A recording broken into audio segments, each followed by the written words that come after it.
Hello friends, नमस्कार.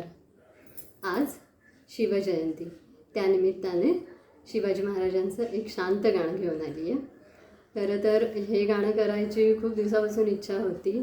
आज योग आला तर गाऊन घेते. आणि गाणं सुरू करायच्या आधी मला एक बोलायचं आहे. यूट्यूबवरती हा माझा 100वा व्हिडिओ आहे आणि मला खूप छान वाटतं आहे की तो शिवाजी महाराजांच्या गाण्यासाठी होतो आहे. बाय माय लक ते होतं आहे, तर खूप छान वाटते. बघा, गाणं स्टार्ट करते. आवडते तर सांगा.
बघा, छोटासा प्रयत्न होता. आणि अजून एक विचारायचं आहे, हा जो नवीन लुक केला आहे तो ह्या गाण्याशी थोडासा रिलेटेड वाटला मला, म्हणून म्हटलं थोडंसं काहीतरी मॉडिफाय करूया. आवडलं असेल तर यूट्यूबवरती लाईक, शेअर, कमेंट आणि सबस्क्राईब नक्की करा. तोपर्यंत लवकरच भेटेन एका नवीन गाण्यासोबत. आणि हो, तुम्हाला सर्वांना शिवजयंतीच्या खूप खूप शुभेच्छा. छत्रपती शिवाजी महाराज की जय. जय भवानी, जय Shivaji. Bye bye, take care.